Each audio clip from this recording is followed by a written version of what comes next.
Rosa Moussaoui, rapidement, elle est journaliste à l'UMA, à l'Humanité, et elle a couvert les événements de RIF depuis le début, à travers un certain nombre d'articles très intéressants.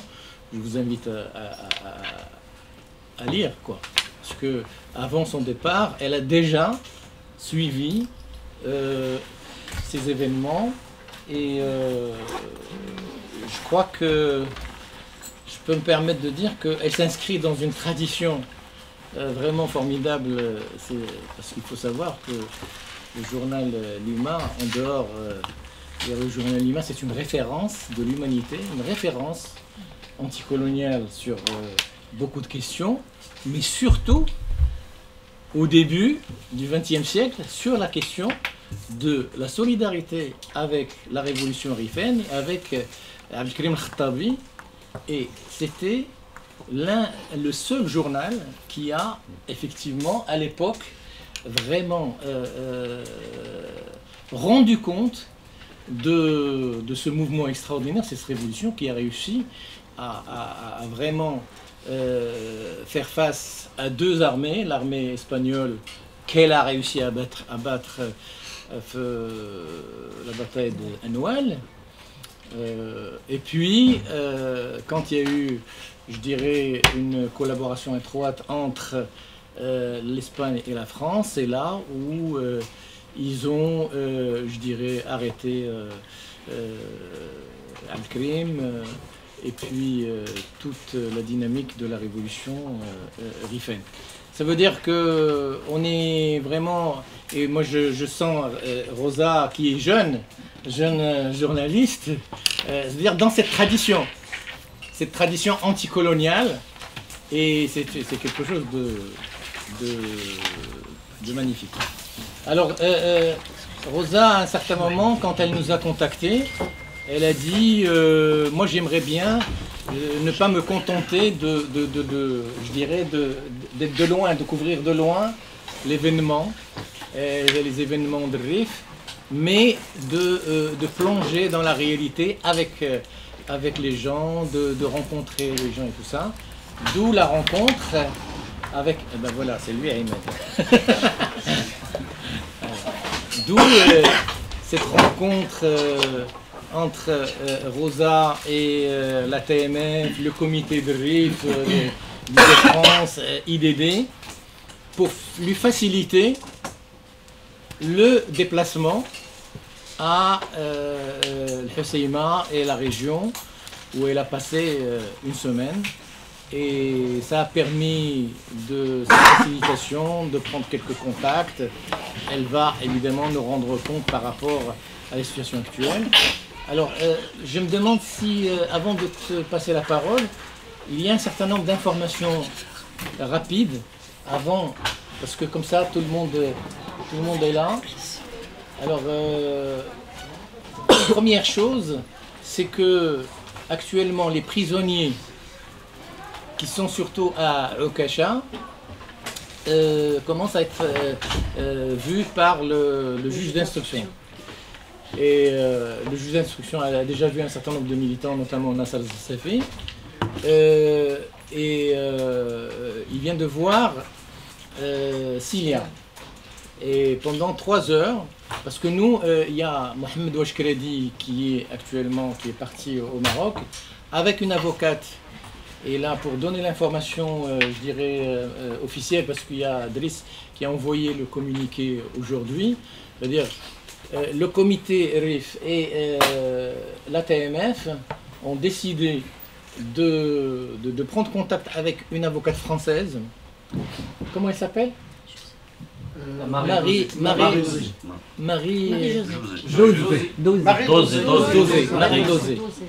Dosé. Et elle est aussi actuellement à Casa maintenant. Et il y a eu des démarches qui ont été vraiment importantes pour, d'une part, qu'elle soit reconnue en tant que, je dirais, avocate. Alors la décision a été prise qu'elle soutienne Cilia particulièrement.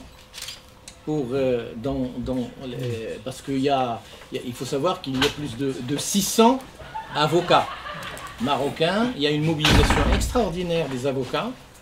Mais nous, on a tenu à ce qu'il y ait quand même de l'étranger, quelqu'un qui soit là-bas et qui suive l'affaire sur le plan juridique et qui soutienne particulièrement Cilia, parce que Cilia, c'est un symbole non seulement de résistance, mais aussi d'expression. Je veux dire, elle est très jeune, elle a 22-23 ans, et à travers son expression artistique et culturelle, c'est-à-dire on voit comment un régime de cette nature est capable même de s'attaquer à d'expressions artistiques et culturelles. Et malheureusement, sa situation n'est pas facile parce qu'elle est la seule militante femme qui est dans le groupe de Okasha, de la prison de Okasha. Et ça, le régime, il lâche en général, ils l'ont mis avec les droits communs, les femmes du droit commun. Et le régime en général, le directeur, en lien avec le directeur de la prison, il lâche par exemple, actuellement, elle est avec 2 autres femmes prisonnières. Et ça, c'est en général, il lâche vraiment des femmes qui sont au service du régime pour la casser moralement. Mais d'après les échos, parce que je viens d'avoir Mohamed Ouachkredi il y a un instant, son moral est formidable malgré son état de santé. Son moral est extraordinaire. C'est une jeune femme exceptionnelle. Alors, avec un autre avocat marocain, il y a eu la rencontre avec le juge d'instruction, en présence évidemment de Cilia, qui a duré 3 heures. Et l'avocat El-Bahi Mohamed, El-Bahi c'est l'un des avocats connus aussi au Maroc. El-Bahi, il a évidemment demandé qu'elle bénéficie d'une libération provisoire en attendant le jugement. Ça, c'est sur le plan juridique, c'est-à-dire dès que un prévenu passe devant le juge d'instruction, on a le droit de demander d'être libéré en attendant son propre procès. Et le juge d'instruction n'a pas donné de réponse. Et par conséquent, le BAI et l'avocate française, ils demandent qu'on puisse aussi soutenir Cilia dans ce sens, une revendication spécifique à la limite sur la question de son droit à la libération provisoire en attendant qu'elle soit éventuellement jugée avec les autres militants. Ça, c'est la première information sur un peu ce qui se passe actuellement au Maroc. Deuxième information, on vient d'apprendre mais ça serait bien de dire celui qui a été arrêté. Zariqa. Vous l'avez dit, c'est un militant de Hirak de Bruxelles qui est rentré avant-hier au Maroc et était arrêté à Casablanca le soir. À l'aéroport. مهاجر المغربي ببلجيكا السيد زريقة بالهباري بالدار البيضاء مباشرة بعد وصوله إلى مطار محمد الخامس قادم من بروكسل. وأفادت السيدة جهاد زوجة المعتقل أن زوجها كان قد وصل الساعة 7 مساء يوم أمس الاثنين 10 يوليوز إلى مطار محمد الخامس على متن إحدى رحلات القادمة ببلجيكا غير أنه اختفى مباشرة بعد ذلك. Donc, 19h du soir, il était arrêté. Depuis, on n'a plus de traces de ce militant. Alors ça aussi, c'est des pratiques odieuses du régime, parce que qu'est-ce qu'il cherche à travers ça? Il cherche à faire peur aux militants qui sont de l'immigration pour qu'ils ne rentrent pas actuellement au bled. Parce que s'ils rentrent, ils vont rejoindre les différents manifestants et tout ça. Parce qu'ils savent qu'il va y avoir des événements importants, surtout la fameuse marche du 20 juillet qui aura lieu à Al-Husseima et qui va être une marche très importante. Et leur stratégie, c'est ça, c'est d'intimider, à travers l'arrestation d'un militant, d'intimider les militants.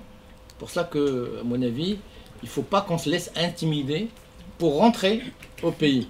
Parce que S'il y a tout le monde à la limite qui veut rentrer, les militants rentrent, là le régime il ne va pas s'amuser, continuer à vraiment arrêter d'une façon massive les différents militants. Une information qu'une avocate a dite hier ou avant-hier sur l'état de Cilia, en disant que son état il est très très très bien et tout ça, en cachant les côtés psychologiques de Cilia. Son père aujourd'hui a été interviewé en disant non, c'est pas vrai, son état est grave. Voilà. Moi je confirme pour m'être entretenu avec son père assez longuement que non seulement son état est grave d'un point de vue psychologique, elle a reçu énormément de pression psychologique au moment de son arrestation. Elle a subi des menaces de viol du fameux commissaire Issam, là, qui est connu pour avoir fait subir des violences aux militants à Al-Hosema. Il lui a aussi dit que son père, qui est en proie à des affections cardiaques, risquait de mourir en apprenant son arrestation. Elle a très très mal supporté l'incarcération à l'isolement. Elle était dans une toute petite cellule, sans lumière, sans rien, et l'isolement, ça l'a énormément affectée. Elle ne s'attendait pas du tout à être arrêtée parce que c'est une artiste et que elle n'était pas du tout préparée à ça. C'est pas une militante aguerrie. La façon dont s'est déroulée son arrestation, c'était purement et simplement un kidnapping, comme pour la plupart des militants. Elle a été attrapée par des flics en civil qui l'ont poussée dans une voiture banalisée. Donc au départ, elle a cru vraiment à une agression, quoi, un enlèvement. Elle n'a su qu'une fois au commissariat qu'elle était en état d'arrestation. Et donc, elle était en train de jeûner. Ils ne l'ont pas laissé casser le jeûne. Donc ils l'ont emmenée comme ça à Casablanca en voiture, main monottée, derrière le dos pendant tout le trajet de 600 km qui est extrêmement éprouvant. Donc déshydratée, en n'ayant pas mangé. Donc elle est cassée physiquement, elle est cassée psychologiquement. Aujourd'hui, elle est sous antidépresseurs quand même. Donc il faut la libérer. Parce que c'est une innocente, mais là il faut la libérer vite pour des questions de santé, quoi. Parce qu'elle peut garder des séquelles physiques, psychologiques graves, quoi. Voilà. Et ça, c'est son père qui dit ça. Hein. D'autres informations? C'est bon? Eh ben, Rosa, tu enchaînes. Et pour commencer, je voudrais vous remercier d'être là. Et je voudrais remercier chaleureusement la TMF, Abdallah, aussi Imad, qui m'ont beaucoup aidé à réaliser ce reportage là-bas. Je voudrais simplement dire que, peut-être pour revenir rapidement sur ce que tu disais, sur l'importance pour nous du RIF, déjà, dans ma rédaction, c'est pas seulement moi, hein, on a été extrêmement affectés le 28 octobre quand on a appris la mort atroce de ce jeune poissonnier, Mohsin Fikri, qui a été broyé dans la benne à ordures parce qu'il vendait de l'espadon qui était en pause biologique et donc qui a payé de sa vie la vitrine écologique du régime à la veille de la COP 22, pendant que les gros bonnets de la pêche illégale, ils continuent à pêcher les espèces qui ne devraient pas être pêchées, notamment les chalutiers occidentaux européens. Donc ça a été vraiment un choc pour nous, la façon dont est mort ce jeune, et c'était vraiment une illustration absolument atroce de la Hogra. Donc on a vraiment écrit assez régulièrement. Il faut savoir que ce mouvement, qui n'est pas seulement un mouvement social, hein, qui est aussi un mouvement contre la marginalisation politique, contre la marginalisation culturelle, il n'a pas connu de trêve depuis 9 mois, donc régulièrement on a écrit dessus, et évidemment les choses se sont accélérées après l'arrestation de Nasser Zelzafi, et donc c'était important pour nous de s'y rendre. C'est pas forcément quelque chose de simple. Le Maroc, c'est pas le royaume de la liberté de la presse. C'est extrêmement compliqué aujourd'hui de pouvoir travailler librement au Maroc. Moi, j'ai travaillé avec un jeune photojournaliste qui est aussi militant de la MDH. Et on a été en permanence sous surveillance policière, mais vraiment en permanence, avec des policiers qui faisaient le pied de grue au pied de l'appartement qu'on avait loué à Al-Hosema.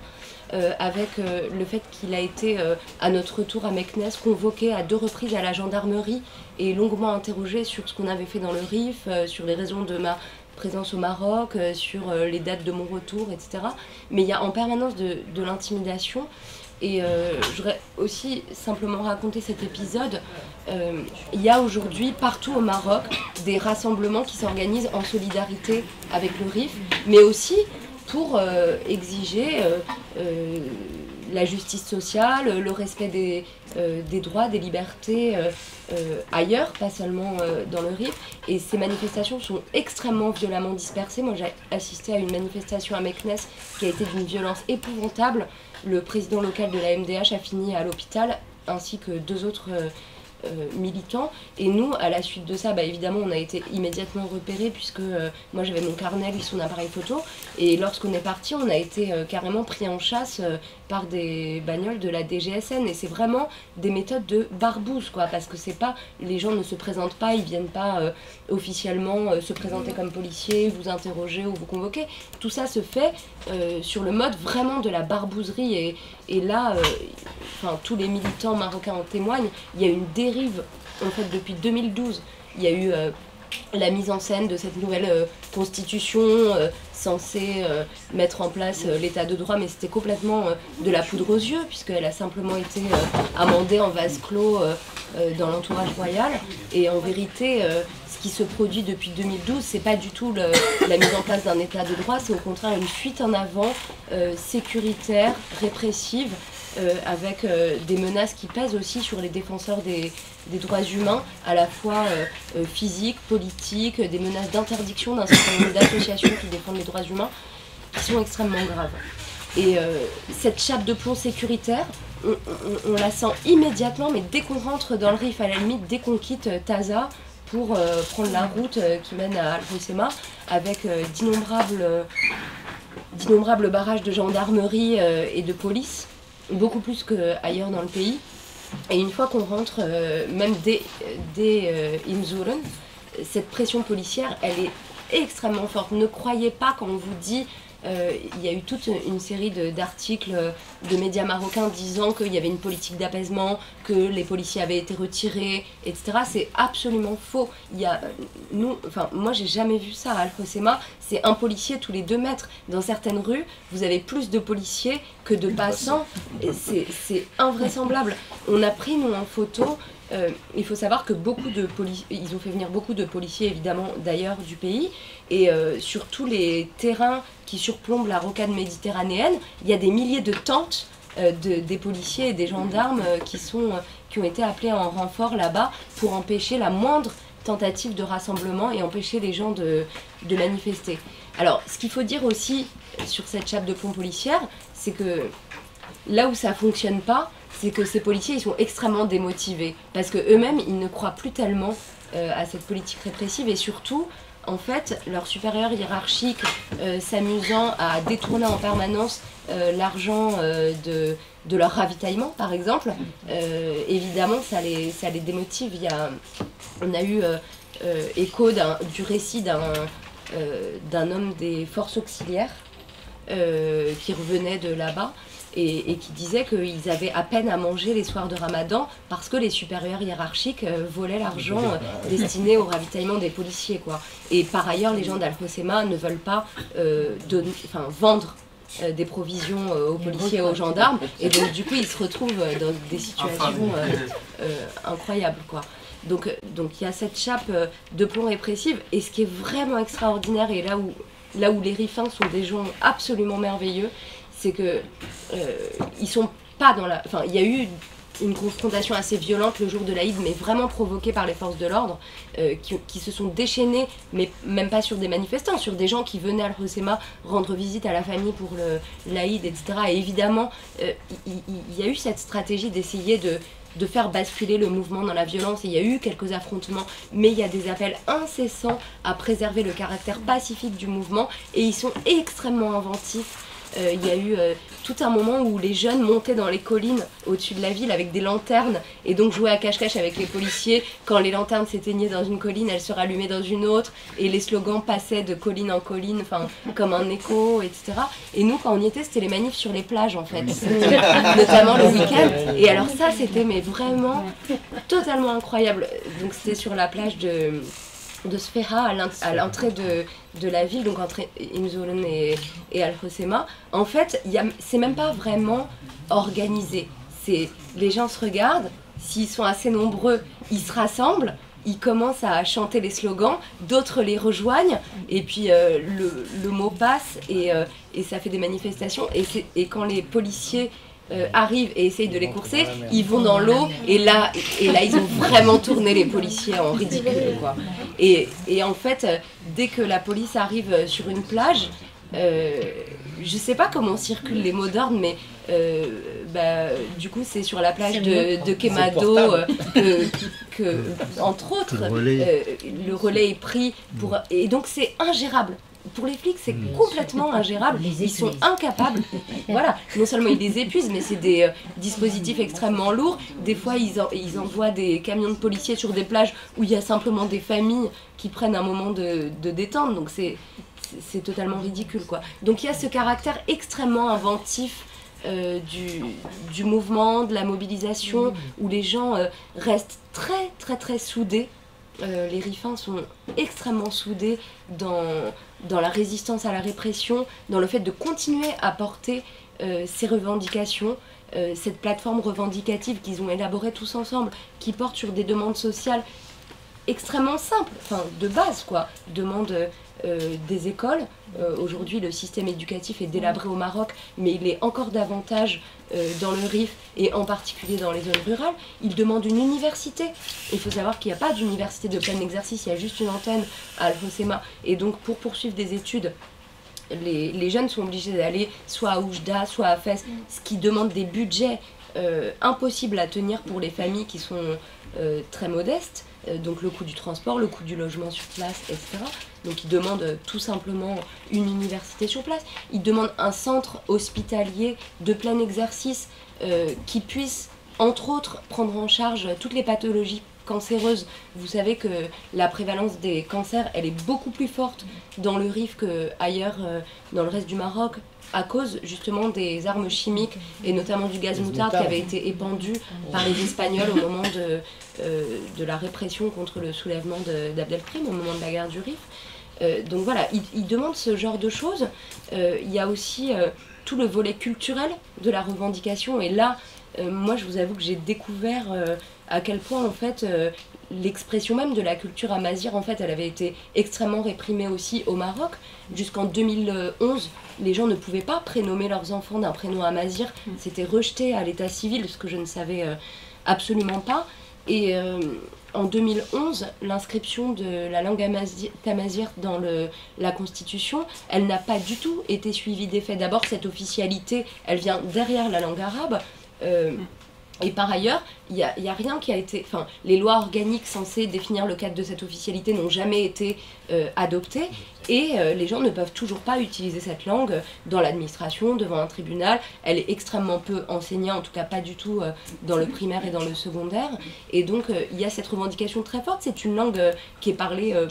Enfin, c'est la première langue que parlent les Rifins dans la rue, entre eux, c'est la langue maternelle, mais pas que dans les familles, je veux dire, c'est aussi la langue de la vie sociale, partout dans le Rif, et cette langue, elle est aujourd'hui méprisée, pas seulement dans le Rif, mais aussi dans les autres régions berbérophones du Maroc. Elle reste extrêmement méprisée comme étant une langue marginalisée, etc. Et donc, il y a cette demande, cette revendication de reconnaissance culturelle qui est extrêmement forte, et il y a une demande de reconnaissance politique de la région.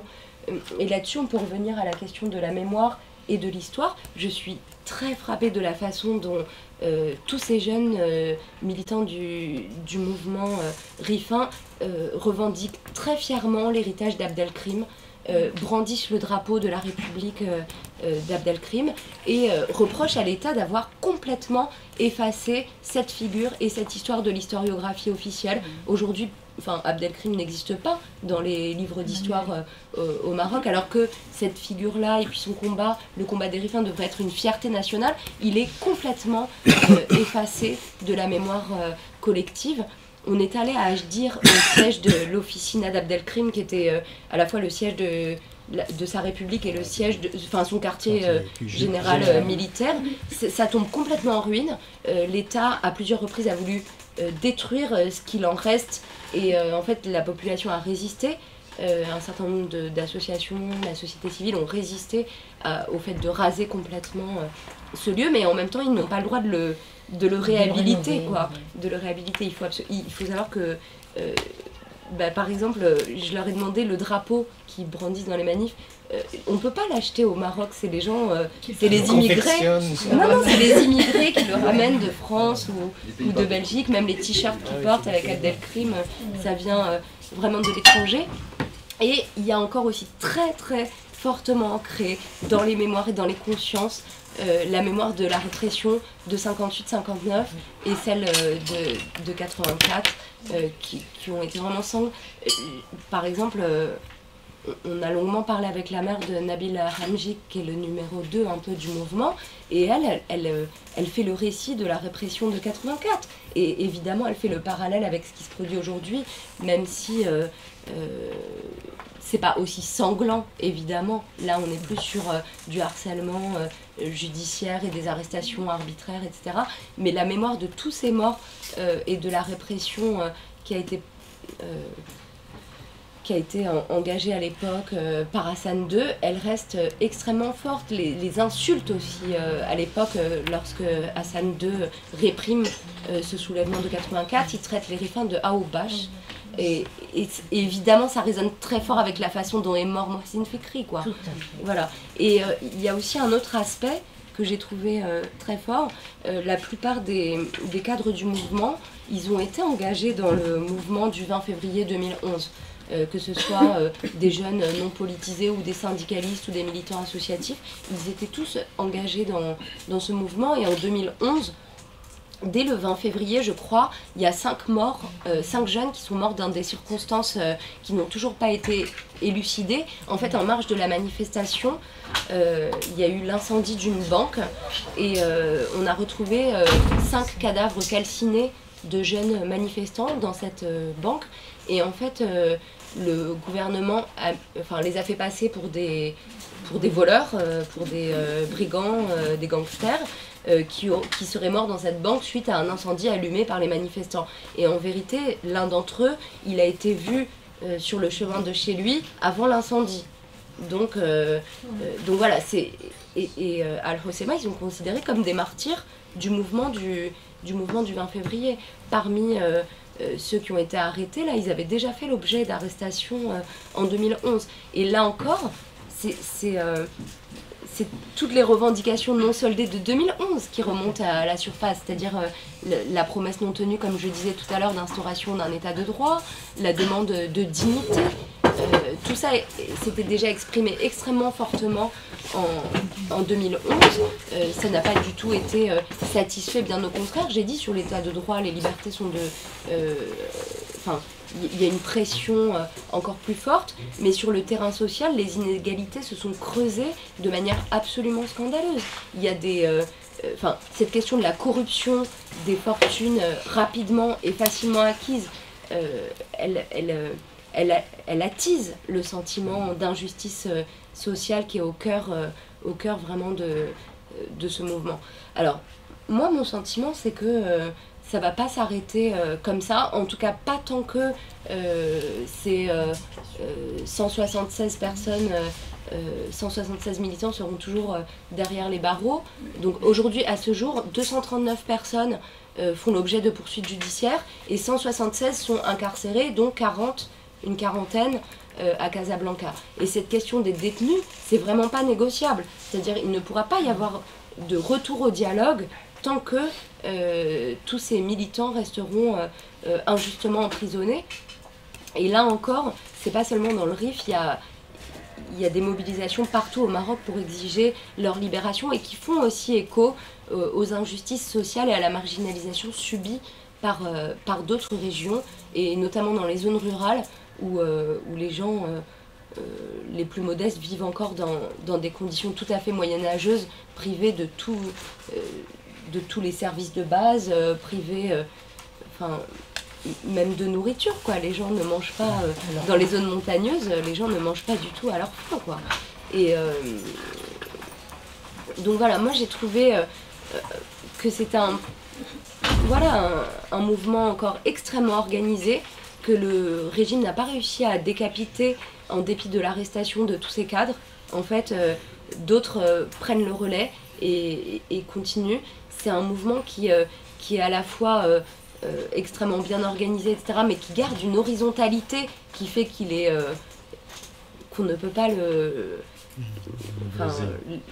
décapiter et y mettre fin comme ça. Et effectivement, les Rifins étaient très en attente du second souffle que pouvait donner au mouvement le retour de tous les immigrés, parce que pour eux c'est extrêmement important ce qui se passe en Europe. Et là, je reviens à ce que peut faire aussi le collectif ici, la TMF. Le régime marocain, il est imprévisible, mais il est très sensible aux pressions, que ce soit à l'intérieur ou à l'international. Et là, on a quand même un boulot à faire ici pour à la fois relayer toutes les informations, relayer la revendication de libération des prisonniers et faire aussi pression sur le gouvernement français dont l'attitude est absolument scandaleuse depuis le début du mouvement. Vous avez vu Macron au moment de sa visite soi-disant privée à Mohamed VI qui sort en faisant le porte-parole du palais et en disant il n'y a pas de volonté de répression dans le RIF le jour même où les premières condamnations tombent à Al-Hoceima.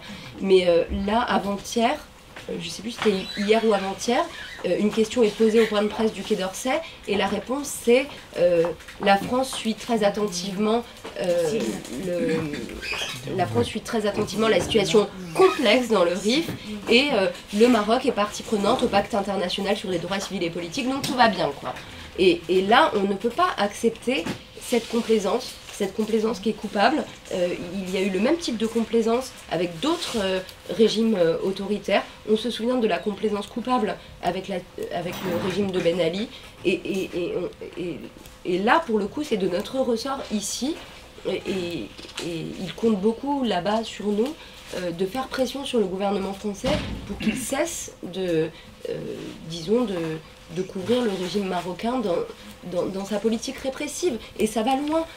Il y a quelques jours, Hamouchi était reçu tapis rouge déroulé à l'Élysée au nom de la coopération antiterroriste, etc. Mais ce type-là fait toujours l'objet de plaintes en France et de procédures devant la justice française pour complicité de torture. Donc il ne peut pas être reçu avec tous les honneurs à l'Élysée. Et là, voilà, c'est aussi un terrain sur lequel on a, nous, intérêt à se battre. Je vous dis tout ça un peu en vrac, je suis désolée, j'ai attrapé une méchante rhinopharyngite, mais peut-être on peut avoir plutôt un échange et puis que je puisse entendre vos avis, répondre à vos questions, etc. Très bien, merci Reza. Une des plus grandes revendications, c'est l'hôpital, l'école et où va l'argent public par rapport à tous les projets qui ont été soi-disant inaugurés par le roi et tout ça. C'est des gens qui ont lancé une sorte d'alerte. Et l'opinion ou l'État marocain a fait une sorte d'oreille. Ils n'ont pas saisi le message de cette population-là. D'où les revendications qui ont commencé à s'accumuler. Les gens, ils ont commencé à parler d'autres, ce qu'on peut appeler entre parenthèses le non-dit. Que ce soit le culturel, le social, l'économique, le politique, le religieux, et surtout le culturel. Parce que les Rifins, je suis vraiment désolé, hein, moi en tant que Marocain, si je monte au Rif, je parle pas le Rifin, je parle pas le Amazir, je suis vraiment déboussolé là-bas. Et c'est vrai, c'est des gens, oui, on comprend rien, mais c'est leur droit quand même de revendiquer. La question à Rosa, est-ce que tu as eu des contacts avec les gens du Nord par rapport à la diaspora qui est à l'étranger? Qu'est-ce qu'ils attendent? Eux, c'est ce que je disais tout à l'heure, ils attendent vraiment que le retour des immigrés puisse redonner un deuxième souffle, un nouveau souffle au mouvement. Ils sont très très attentifs à toutes les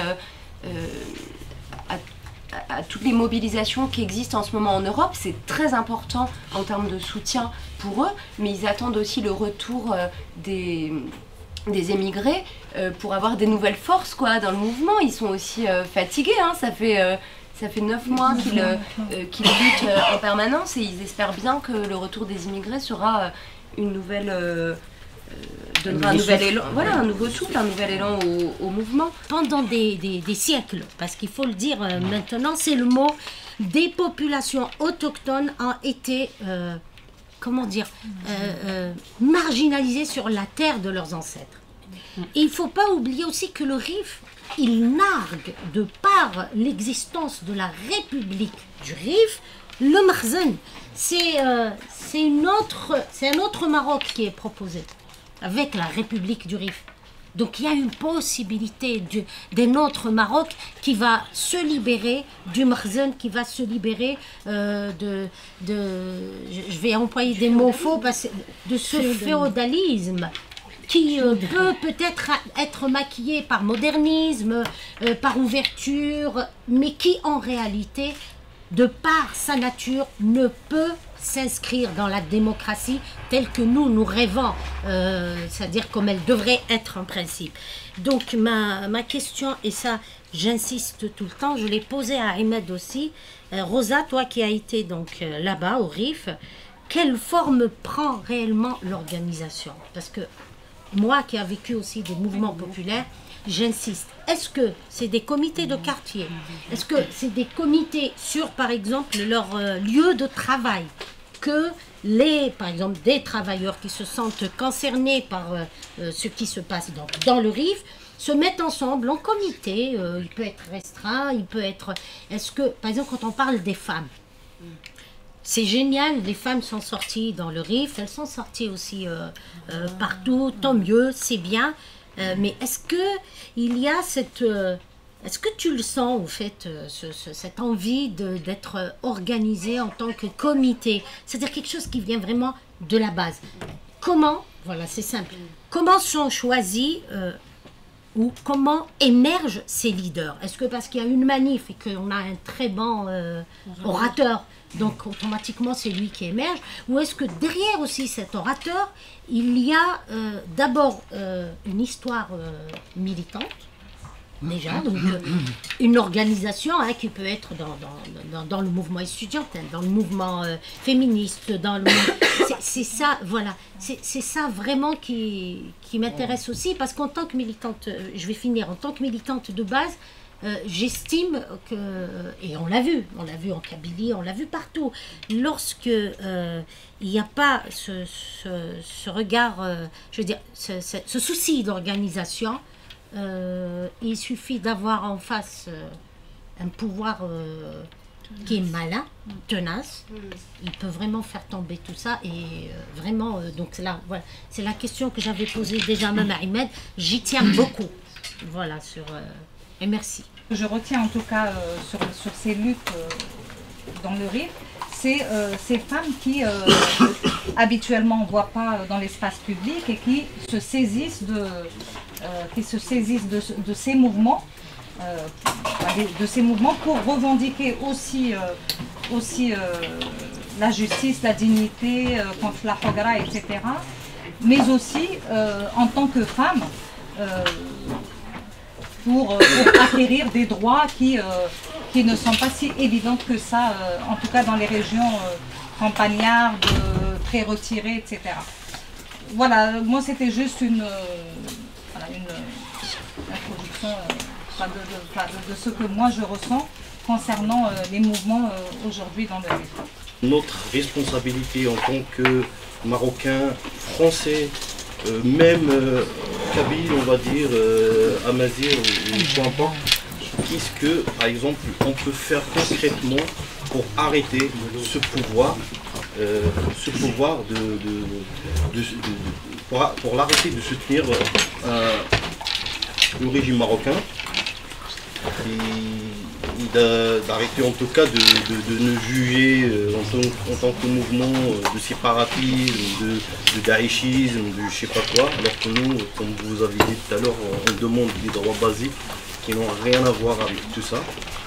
Même nous, par exemple, en tant que diaspora rifin, ici en Europe, on est complètement contre tous les mouvements séparatistes.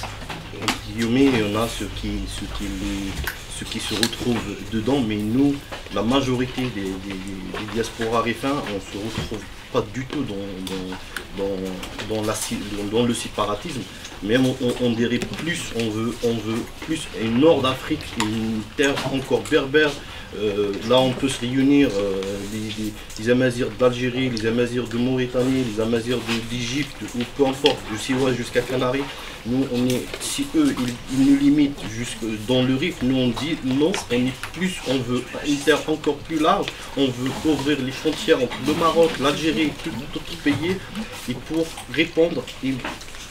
Et personnellement, par exemple, quand je vois la richesse qu'on a dans les 5 pays de Maghreb, rien qu'avec nos richesses, avec notre culture, notre intelligence, les compétences qu'on a ici en Europe, en tant que diaspora rifin, là on le voit très bien dans les équipes ici en France, les gens qui bossent, les ingénieurs, les avocats, les médecins, les chirurgiens, il y a énormément de maghrébins en général. Nous par exemple on a initié un mouvement ici en Europe, en France d'abord et en Europe, qui essaye de faire entendre la voix des rifins. Il essaye de faire entendre sur le plan européen les revendications des gens de RIF.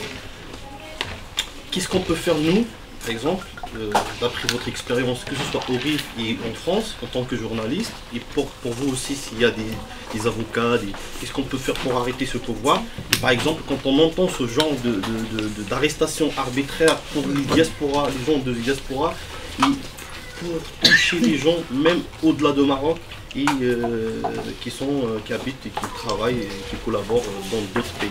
Est-ce que les partis politiques établis, donc pas les forces militantes, mais vraiment les partis établis, leurs sections qui sont au RIF, elles-mêmes, bougent différemment ou se comportent différemment vis-à-vis de la pression du mouvement? Ou est-ce que ça, c'est une optique? Parce que il y a un peu la lecture d'articles que j'ai modestement suivi sur Internet, sur les médias marocains, qui résonnent, mais ça peut être une fausse perception, totalement fausse.